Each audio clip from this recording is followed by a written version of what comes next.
다니엘서 강의 쉬운 한 번째 시간입니다.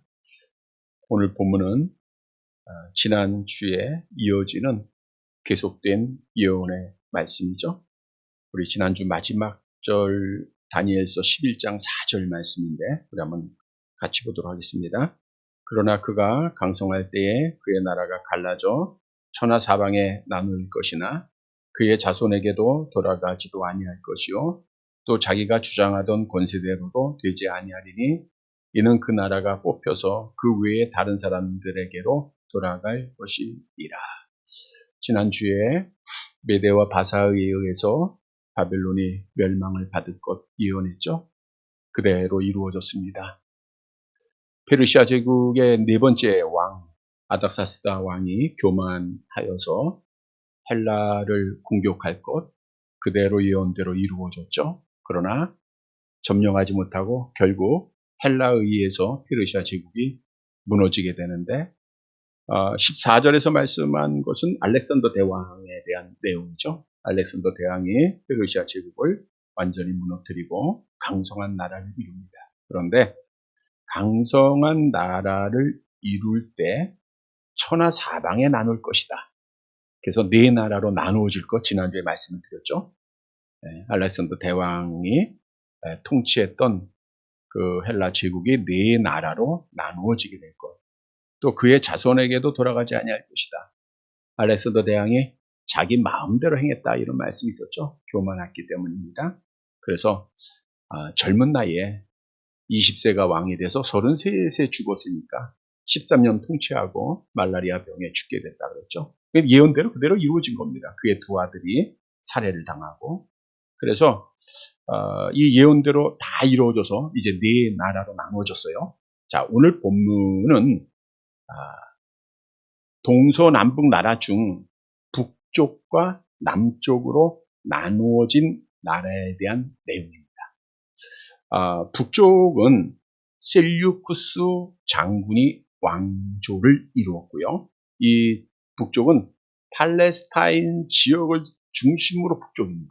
그러니까 팔레스타인 지역이면 지금 블레셋, 이스라엘 나라를 말하고 있어요. 거기 중동 지역의 북쪽을 말하고 있고 남쪽은 톨레미 장군이 세운 톨레미 왕조를 말하고 있어요. 오늘 설교가 많이 어려워요. 우리가 역사를 다 공부했다 할지라도 예언이 이루어진 말씀의 놀라움을 금할 필요 없지만 이 말 하나하나가 다 굉장히 어렵습니다. 그럼에도 우리가 나누어야 될 말씀이고 하나님께서 지혜를 주실 줄 믿습니다. 오늘 말씀을 통해서 꼭 기억해야 될 것은 북쪽은 셀류쿠스 왕조, 남쪽은 톨레미 왕조라는 거예요. 남쪽은 팔레스타인 남쪽입니다. 그래서 이스라엘 남쪽과 이집트, 애굽이죠. 지금으로 말하면 지금으로 말하면 이집트고 당시에 애굽까지 통치하고 있던 톨레미 왕조입니다. 이 북쪽과 남쪽 왕이 오늘 본문의 쭉 내용에 보면 싸워요. 화친해요. 또 싸워요. 또 화친해요. 이게 계속해서 반복되어지고 있는 내용입니다.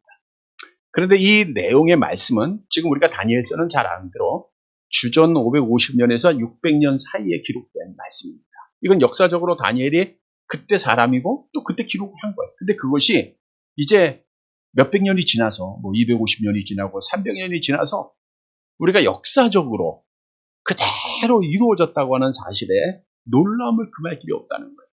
오늘 본문의 말씀은 계속되는 내용입니다. 다니엘이 히데갈 장가에서 환상을 20일 동안 금식하고 기도하고 이제 환상을 보는 가운데 가브리엘 천사가 와서 마지막 때에 되어질 일들을 하나하나 예언해주고 있는 말씀 아닙니까? 물론 그것이 이제 마지막 적그리스도로 맞춰지게 되는데 지금 이 마지막 예언에 대한 내용이에요. 다시 말하면 인류의 역사를 우리가 뒤돌아보니까 예언대로 그대로 됐단 말이에요. 이거는 우연이 아니라는 거죠. 물론 세상 사람들은 이 예언이 없었다고 하면 이거 우연이 된 거야.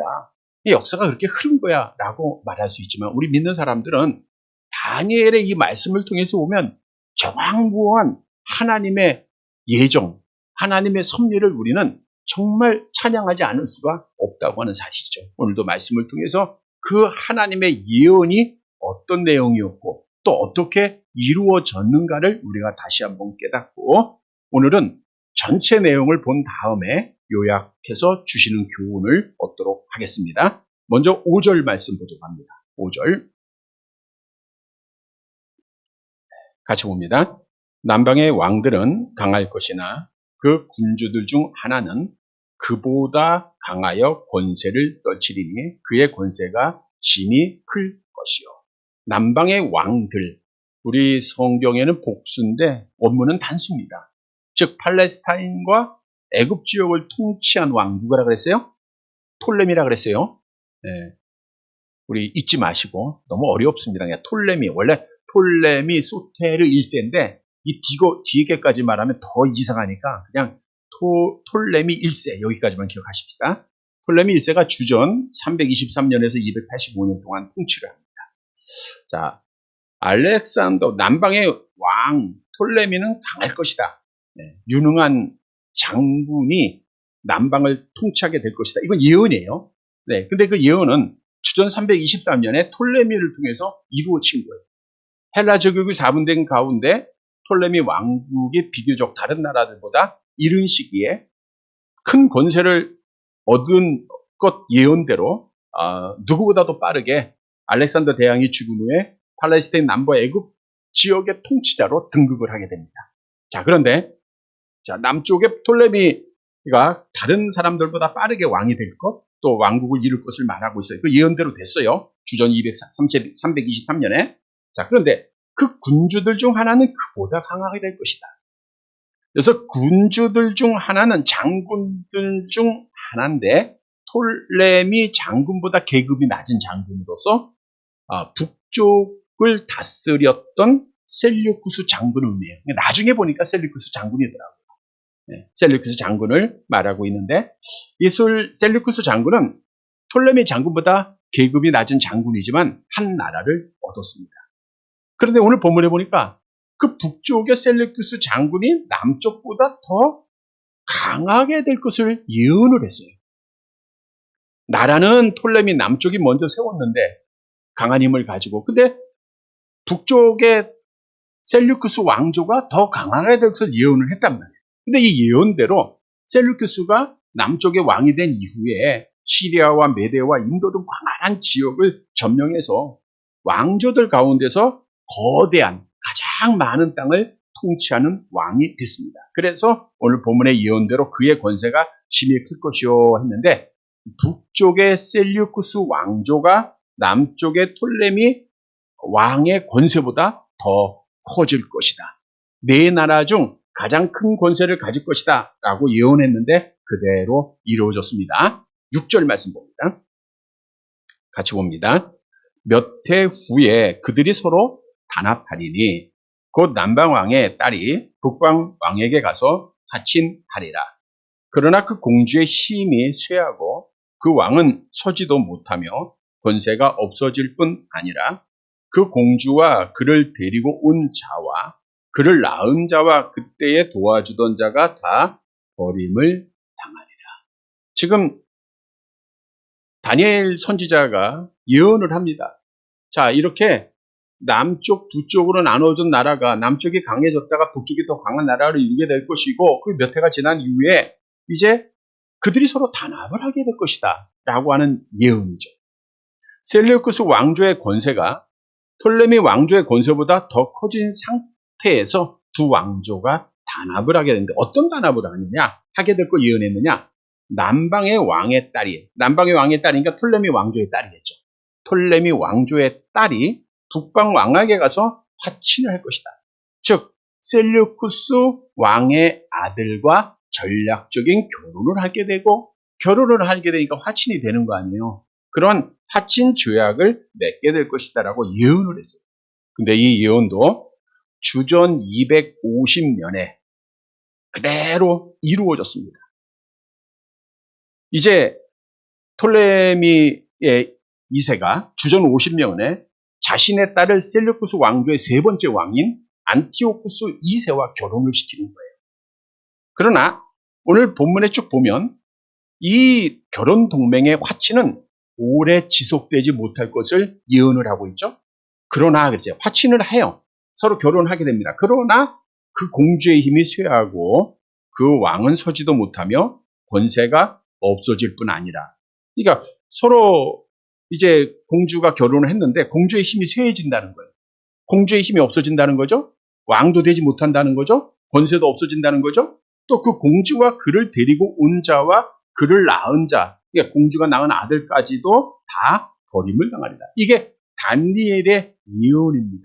저들은 인간적인 생각으로 서로 남쪽 톨레미 왕조는 셀류쿠스 왕의 아들과 결혼을 시키면 우리나라도 평안하고 서로 전쟁하지 않아도 되겠지. 또 서로의 유익된 어떤 목적을 가지고 했을 거예요. 그런데 저들의 계획이 하나도 서지 못하고 다 망할 것을 다니엘 선지자가 예언을 그대로 한 거예요. 자, 그런데 이 예언이 어떻게 이루어졌는가 하면 안티오쿠스 2세, 즉 북쪽의 셀루쿠스 왕조의 아들이죠. 그와 결혼을 시키는데 전략적인 결혼이에요. 그러다 보니까 원래 결혼을 했었어요. 안티오쿠스 2세가. 그러니까 자기의 아들, 그러니까 본부인과 아들까지 있었는데 이혼을 시킵니다. 그 아버지가. 이혼을 시키고 그리고 톨레미 2세의 딸과 결혼을 전략적으로 시키는 거예요.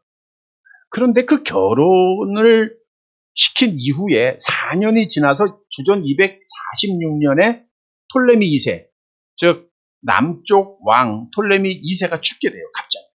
그러니까 이제 톨레미 2세가 죽은 것을 보고 안티오쿠스 2세가 이제 아버지도 나이 많아 죽고 이제 힘을 얻을 거 아닙니까? 그러다 보니까 자기가 아버지에 의해서 벌어졌던 본초가 생각이 나는 거예요. 그 아들이 생각나는 거예요. 그래서 그 본초의 이름이 라오디스인데 그걸 다시 데려와서 왕으로 복귀를 시킵니다. 그런데 이 복귀한 왕후 라오디스가 상처가 많았던 것 같아요. 쿠데타를 일으켜요. 버림받았으니까 얼마나 상처가 있겠어요. 쿠데타를 일으켜가지고 남편 안티오쿠스 2세를 죽여요. 남편만 죽인 게 아니죠. 우리나라 어떤 왕조의 역사도 그런 일들이 너무 많은데, 그리고 후초로 돌아왔던 정략 결혼했던 베레니스와 그녀가 낳은 아들까지 다 살해합니다. 그리고 자기가 북쪽의 실질적인 통치자로 잠시 이제 왕권을 가지게 돼요. 그런데 이 말씀을 쭉 보면 주전 246년에 다니엘의 이 예언이 그대로 이루어졌다라고 하는 사실을 우리가 확증해 볼 수 있고요. 7절 봅니다. 7절 같이 봅니다. 그러나 그 공주의 본 족속에서 난 자 중에 한 사람이 왕위를 이어 권세를 받아 북방 왕의 군대를 치러 와서 그의 성에 들어가서 그들을 쳐서 이겨. 그러나 그 공주는 앞에 있는 톨레미 2세의 공주를 말하는 거죠. 2세의 공주, 2세의 딸. 근데 그 공주의 본족속이니까 어디예요? 그 공주가 속했던 본족속이니까 남쪽 톨레미 왕조가 되겠죠. 그 톨레미 왕조에서 본족에서 난 중에 한 사람이니까 톨레미 2세의 아들이니까 톨레미 3세를 말하는 거예요. 그러니까 톨레미 3세와 죽임을 당했던 공주와는 누이지간이잖아요. 그죠? 여동생이란 말이에요. 그래서 그 왕위를 이어 권세를 받아 북방 왕의 군대를 치러 톨레미 3세가 그 베레니스 공주의 오빠입니다. 지금 북쪽의 그 왕후에 의해서 살해를 당한 베레니스 공주의 오빠가 톨레미 3세예요. 이게 복수를 해야 될 거 아니에요. 그래가지고 군대를 동원해가지고 북쪽 셀류쿠스 왕국을 침공을 합니다. 근데 이것도 역사적으로 그대로 이루어진 거예요. 자, 그런데 당시 셀류쿠스는 강대한 나라고 힘이 있었는데 이게 서로 죽이고 싸우고 분란이다 보니까 나라가 약해진 거예요. 그래가지고 남쪽 톨레미 3세에 의해서 셀류쿠스 왕국의 침공을 당해요. 전쟁에서 패하게 돼요. 그래서 톨레미 3세가 어떤 일을 행했는가? 8절을 보시기 바랍니다. 같이 봅니다.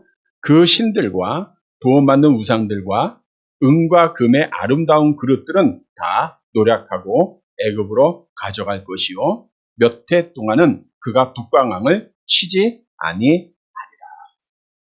지금 다니엘이 예언한 거예요. 자, 이렇게 될 것이고 이 남쪽 왕 중에 한 사람이 일어나서 북쪽을 칠 것이고 북쪽을 쳐서 그들의 신들과 보만동 우상과 금은 그릇을 다 가져오게 될 것이야 라고 예언을 했는데 이 예언도 그대로 이루어진 거예요.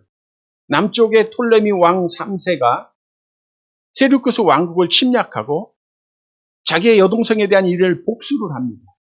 거기서 그치는 게 아니라 그 북쪽 셀루쿠스 왕국에서 섬겼던 우상들, 또 은 그릇들, 이걸 다 노력해가지고 애굽으로 돌아오게 된 거예요. 이 예언은 주전 246년부터 241년까지 5년간 계속된 전쟁에서 그대로 성취가 됩니다. 그래서 남쪽 톨레미 3세가 시리아의 수도 안디옥까지 점령을 하고 신전을 약탈하고 승리로 전쟁을 마치게 돼요. 그리고 나서 오늘 본문에 보니까 몇 해 동안은 그 북방왕을 치지 아니하리라. 이것은 약속을 한다. 언약을 맺은 거예요. 이제 너희를 공격하지 않을게. 몇 해 동안은 치지 않았어요. 예언대로 그대로 이루어진 거예요. 평화가 있었던 거죠. 그런데 또 구절을 보세요. 어떤 예언인가? 구절 같이 봅니다. 북방왕이 남방왕의 왕국으로 쳐들어갈 것이나 자기 본국으로 물러가리라. 그러나 북방왕이 또 예언을 해요. 북방왕이 이제 당했잖아요. 남쪽 톨레미 3세한테 모든 거 다 빼앗겼지 않았습니까? 그러니까 이제 또 복수를 해야 될 거 아니에요. 몇 해가 지나고 평화 조약에 따라서 가만히 있어야 되는데 셀류쿠스 2세가 이제 등장을 해요. 그래가지고 주전 246년에 톨레미 3세로부터 패한 피해를 갚고자 평화 조약을 어기고 애굽으로 쳐들어가게 됩니다. 그런데 9절에 보니까 자기 본국으로 어떻게 해요? 물러가리라. 그러니까 전쟁에서 진 거예요? 이긴 거예요? 지는 거예요. 전쟁에서 패해가지고 시리아 남단에서 대패하고 본국으로 돌아가게 된다. 이것이 그대로 이루어졌어요. 또 10절 말씀 볼게요. 같이 봅니다. 그러나 그의 아들들이 전쟁을 준비하고 심히 많은 군대를 모아서 물이 넘친같이 나올 것이며 그가 또 와서 남방왕의 견고한 성까지 칠 것이며 그러나 여기서 그친 게 아니에요.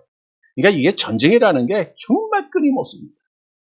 아버지가 안 되니까 10절에 보세요. 이제 그의 아들들이 그랬어요. 그러니까 셀류쿠스 2세의 아들들을 말하는 거예요. 2세의 아들들이 오랫동안 전쟁을 준비합니다. 아버지의 뒤를 이어서 복수하기 위해서 전쟁을 준비합니다. 그래가지고 예언대로 그의 아들이니까 셀류쿠스 3세가 되겠죠. 그의 부친 셀류쿠스 2세에 이어서 주전 226년에 왕위에 오르게 돼요. 톨레미 왕조의 통치 관할에 있던 소아시아를 공격을 합니다. 그 전쟁에서 패하게 되고 그의 동생 안티오쿠스 3세가 주전 223년에 이제 그를 죽이게 돼요. 그래서 안티오쿠스 3세가 이제 또 왕이 됩니다. 그의 동생이 왕이 됩니다. 어떻든 동생이 왕이 돼도 셀류쿠스의 2세의 아들들이에요. 아들들이 하나는 셀류쿠스 3세, 아니면 또 하나는 안티오쿠스 3세가 되는 거예요. 그 후에 안티오쿠스 3세가 약 36년 동안 셀류쿠스 왕조를 통치하면서 북쪽 나라죠. 통치하면서 여러 차례 톨레미 왕국을 공격하고 그래서 결국 시리아 남부와 팔레스타인 등의 땅을 빼앗는 데 성공을 했습니다. 성공을 한 이후에 보세요. 오늘 본문에 보니까 심히 많은 군대를 모아서 물이 넘친같이 나올 것이다. 그러니까 안티오쿠스 3세가 많은 군대를 거느리고 이제 톨레미 왕국의 영토를 침공할 것을 예언을 한 거예요. 심히 많은 군대니까 무수히 많은 용사들을 데리고 홍수처럼 물이 넘친같이 했으니까 홍수처럼 그 나라를 쓸어버릴 것을 예언을 한 거예요. 그가 또 와서 남방왕의 견고한 성까지 칠 것이요. 견고한 성까지 안티오쿠스 3세가 톨레미 왕국을 칠 것이다. 예언을 한 거예요. 근데 이 예언도 그대로 다 이루어졌죠. 자, 본문 11절 계속 봅니다. 남방왕은 크게 노하여 나와서 북방왕과 싸울 것이라. 북방왕이 큰 무리를 일으킬 것이나 그 무리는 그의 손에 넘겨준 바 되리라. 그러나 또 남방왕은 크게 노하죠. 이제 북쪽 왕이 계속해서 침략을 하고 자기네 땅을 차지하고 하니까 안티오쿠스 3세가 이제 남방왕은 노하게 될 것이고 나와서 북방왕과 또 싸우게 될 것이다. 이때는 이제 톨레미 3세가 아니고 톨레미 4세가 되겠죠. 그래서 안티오쿠스 3세의 침공에 따라 톨레미 4세가 셀류쿠스 왕국에 대한 반격을 가할 것을 예언을 했어요. 근데 그 예언도 그대로 이루어졌습니다. 크게 노하여라는 것은 속이 뒤틀릴 정도로 심히 분노했다는 건데 이 예언은 주전 219년 톨레미 4세는 보병 7만 명과 기병 5천 명, 코끼리 73마리 대군을 구성하여 셀류쿠스 왕국을 침공하여 2년에 걸친 전쟁에서 톨레미 4세가 승리를 거두게 됩니다. 다시 빼앗긴 거 다 차지하고 결국 또 남쪽이 승리를 하게 돼요. 12절 말씀 봅니다. 12절 같이 봅니다.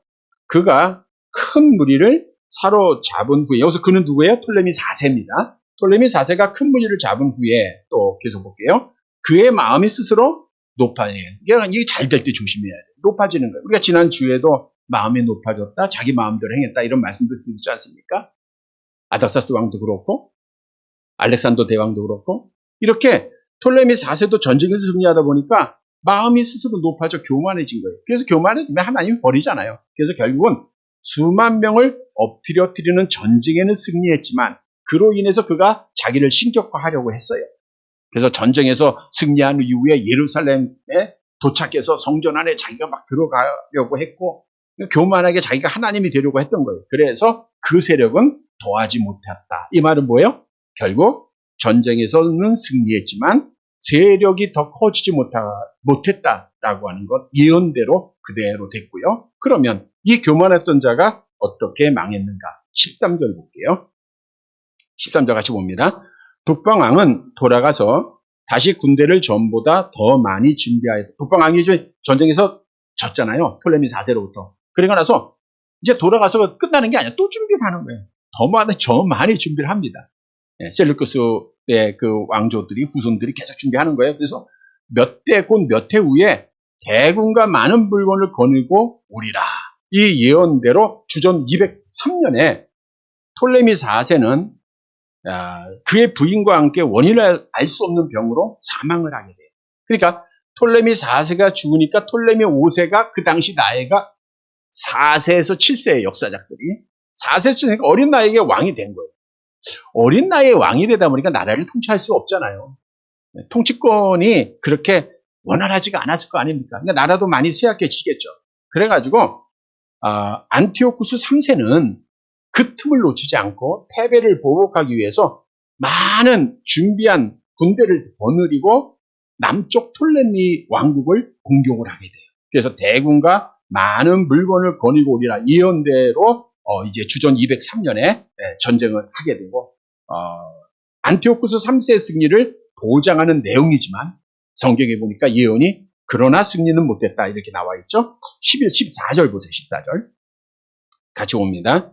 그때에 여러 사람이 일어나서 남방왕을 칠 것이요 네 백성 중에서도 포악한 자가 스스로 높아져서 환상을 이루려 할 것이나 그들이 도리어 걸려 넘어지리라. 그때에, 즉 북쪽에 안티오쿠스 3세가 많은 군사를 데리고 남쪽 톨레미 왕국을 치는 거예요. 이제 톨레미 5세죠. 5세를 치러 들어오는데 남방왕을 칩니다. 근데 네 백성 중에서, 이 네 백성은 누구예요? 지금 다니엘에게 하는 거니까 다니엘의 백성, 이스라엘 백성들 중에서 그 뜻입니다. 이스라엘 백성들 중에서도 이스라엘 백성들은 중간에 껴 있어요. 그러니까 팔레스타인 지역이니까 시리아를 위해선 북쪽에 셀루쿠스 왕조, 또 남쪽에는 애굽에 속해 있었는데 결국은 이제 톨레미 왕조에 속한 곳이죠. 예루살렘이. 근데 거기서 네 백성 중에서 포악한 자가, 여기서 포악한 자라고 하는 것은 법과 질서를 지키지 않는 무법한 자들을 말하고 있는 거예요. 이 무법한 자들이 북쪽 왕을 돕습니다. 북쪽 왕을 도와가지고 저들의 환상을 이루려 할 것이나 그랬어요. 안티오쿠스 3세를 도와서 남방 왕을 칠 것을 말하고 있는 거예요. 그래서 결국 안티오쿠스 3세가 톨레미 왕국을 칠 때 이스라엘주의에서 포악한 자들도 함께 도와서 이제 전쟁에 참여하게 되고 톨레미 왕국을 치게 됩니다. 그런데 예언은 뭐예요? 그들이 도리어 걸려 넘어지려라. 여기서 그들은 누구예요? 이스라엘 백성들 중 포악한 사람들을 말하고 있잖아요. 그들이 이제 자기들 지배했던 톨레미 왕국을 무너뜨리면 우리가 자유를 얻고 우리가 힘을 얻고 우리가 권세를 얻을 것이다 라고 생각을 하고 다 그런 일을 했지 않았겠습니까? 반역을 일으킨 거죠. 근데 예언이 뭐냐면 그들이 도리어 걸려 넘어지리라. 이 말은 안티오쿠스 3세의 침략군에 가담해서 톨레미 왕국을 침략하는 사건은 성경적으로 맞췄어요. 그러나 그 일로 인해서 톨레미 왕국에 보복을 당하게 됩니다.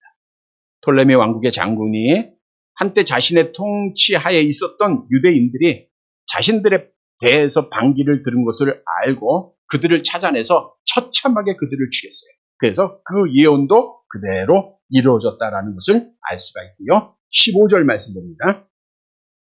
15절 같이 봅니다. 이에 북방왕은 와서 토성을 쌓고 견고한 성읍을 점령할 것이요.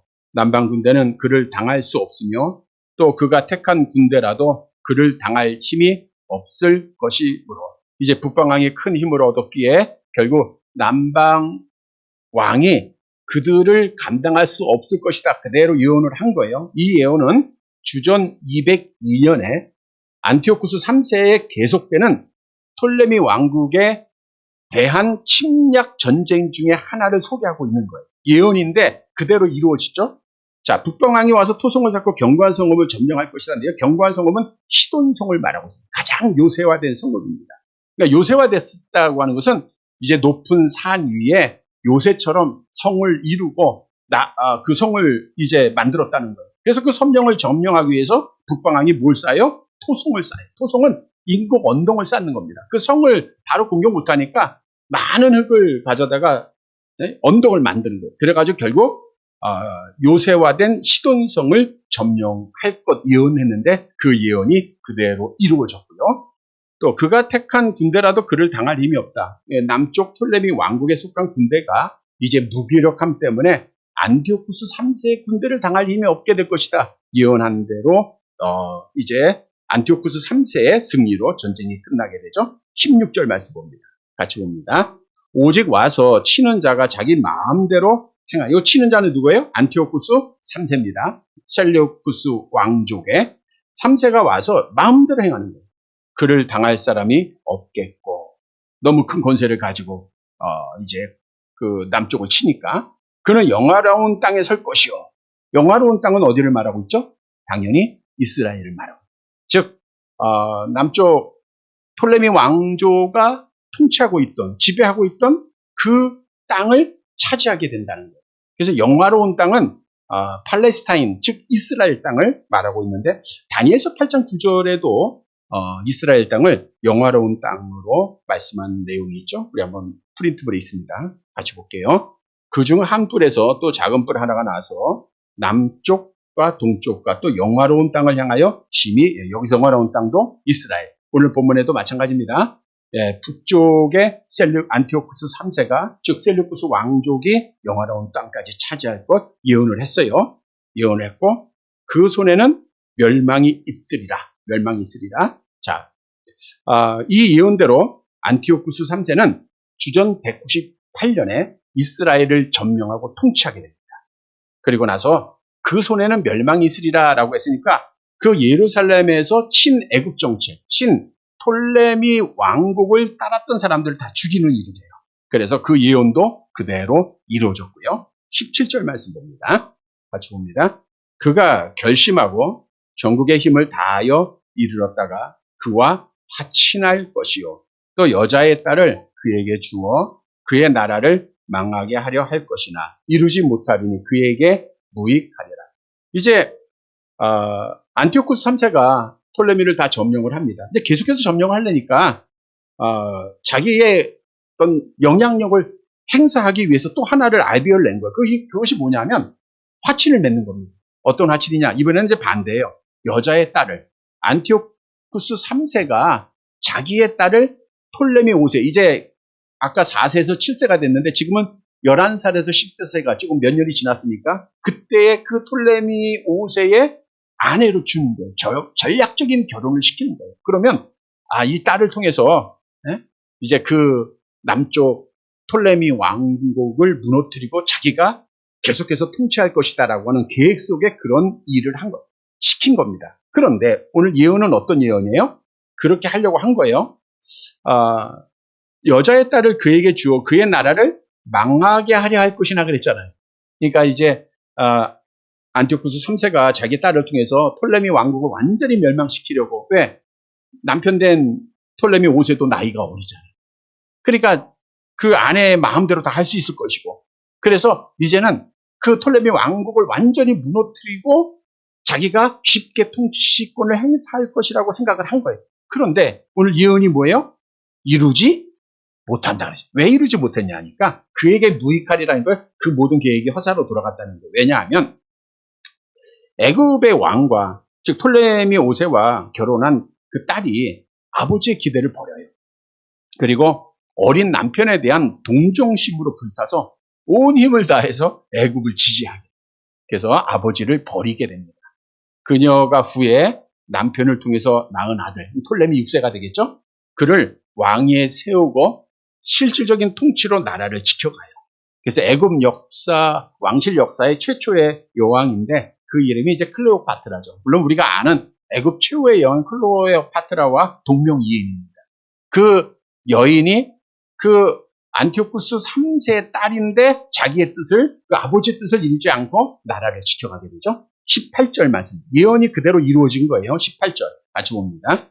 그 후에 그가 그의 얼굴을 바닷가로 돌려 많이 점령할 것이나 한 장군이 나타나 그의 정복을 그치게 하고 그 수치를 그에게 돌릴 것이므로. 그 후에 그런 일이 있은 이후에 그의 얼굴, 여기서 안티오쿠스 3세를 말하고 있는 겁니다. 안티오쿠스 3세가 이게 전쟁에는요 끝이 없어요.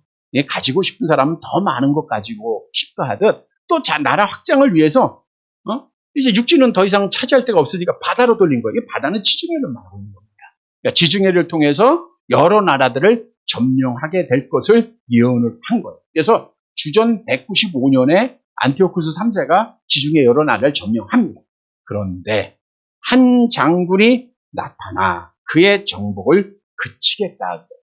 여기서 한 장군은 나중에 보니까 로마에서 파견한 스키피오 장군을 말하고 있습니다. 그러니까 스키피오 장군이 안티오쿠스 3세를 막았다. 그리고 그에게 수치를 돌리게 될 것 예언했죠. 19절 본문 마지막 절 함께 봅니다. 그가 드디어 그 얼굴을 돌려 자기 땅 산성들로 향할 것이나 거쳐 넘어지고 다시는 보이지 아니하리라. 그래서 이 스키피오 장군에 의해서 주전 188년 이 예언대로 마그네시스아 전투, 역사적으로도 유명한 전투인데 거기서 치욕적인 패배를 당합니다.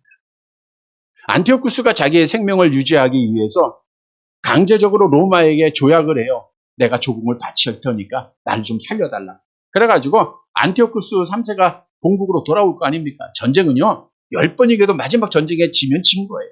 그래가지고 로마의 조공을 바치기 위해서 뭐 있는 왕궁의 금은 다 저 성전에 있는 거 보물 다 바치려다가 결국 성전 문지기에 의해서 안티오쿠스 3세가 살해를 당해요. 오늘 본문의 말씀대로 거쳐 넘어지고 다시는 보이지 아니하리라 라고 하는 예언이 그대로 이루어졌다고 하는 거예요. 자, 이 역사적인 사건, 뭐 지금 남쪽과 북쪽의 역사적인 사건이 이제 왜 이렇게 중요한가 하면 이걸 통해서 이스라엘 백성들이 고난을 당하고 마지막 이제 적그리스도가 나타나는 것까지 예언을 하고 있는 내용 중 하나입니다. 이 말씀을 묵상하면서 오늘 우리에게 주시는 세 가지의 교훈을 우리가 간단히 생각해 보고자 합니다. 먼저는 정말 싸움은 계속된다는 거예요. 싸움은 이 땅의 나라와 나라의 전쟁도 마찬가지예요. 이 전쟁은 계속됩니다. 어느 나라든지 국방비는 줄이지를 않아요. 전쟁은 준비해야 돼요. 계속해서 전쟁이 일어나고 있어요. 당시에 북쪽 실리우쿠스 왕조와 남쪽 톨레미 왕조가 뭐 지냈다가 또 싸우고 또 보복하기 위해서 싸우고 또 보복해야 되고 계속해서 왔다 갔다 싸우지 않습니까? 이걸 우리가 영적으로 묵상해 보면 우리 기독교의 신앙생활도 계속해서 싸움이더라고요. 여러분 우리는 누구와 싸우는 거예요? 악한 영과의 싸움이에요. 우리가 이기면 악한 영이 또 복수하러 오고요. 또 지켜나가면 또 복수하고요. 또 공격하고요. 우리가 지난 주에도 천상에서 천사들과 악한 마귀들이 싸운다는 거죠. 이 땅에서도 우리 성도들은 계속해서 싸우는 거예요. 그래서 성경도 우리 잘 아는 말씀이죠. 에베소 6장 12절 함께 봅니다. 우리의 씨름은 혈과 육을 상대하는 것이 아니요 통치자들과 권세들과 이 어둠의 세상 주관자들과 하늘에 있는 악의 영들을 상대합니다. 그래서 항상 셀류쿠스 왕조나 톨레미 왕조나 전쟁에서 패하면 끝이는 게 아니라 준비를 해요. 또 거기서 또 힘을 합치면 또 공격합니다. 마찬가지로 악한 영도 우리가 승리했다고 해서 가만히 있는 게 아니라 또 준비하고 우리를 또 공격을 합니다. 그래서 우리는 늘 깨어 있어야 돼요. 먼저는 깨어서 기도해야 됩니다. 베드로전서 5장 8절 같이 봅니다. 근신하라 깨어라 너희 대적 마귀가 우는 사자같이 두루다니며 삼킬 자를 찾나.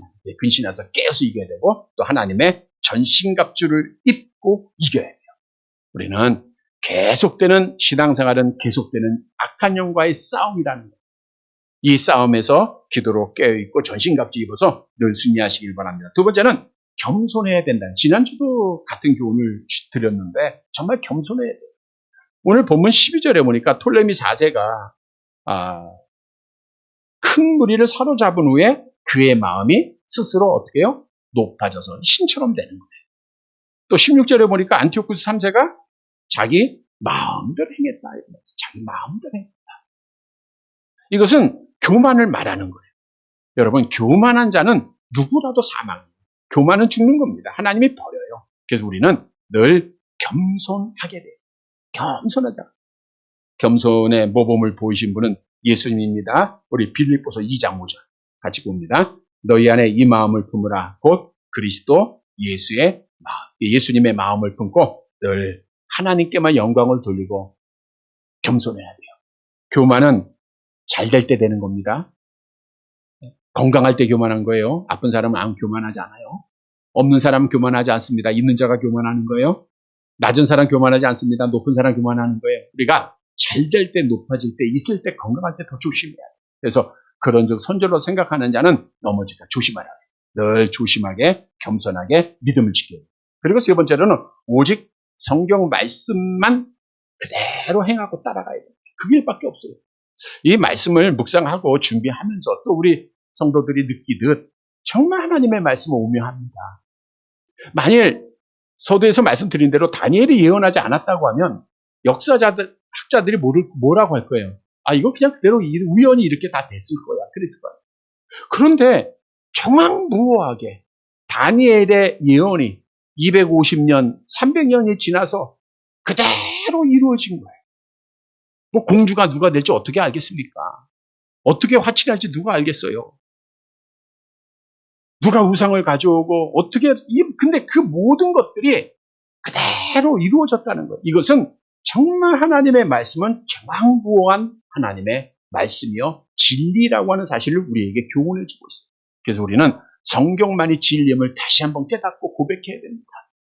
요한복음 17장 17절 같이 봅니다. 그들을 진리로 거룩하게 하옵소서. 아버지의 말씀은 진리다. 그래서 믿으신 말씀을 그대로 지켜가는 거예요.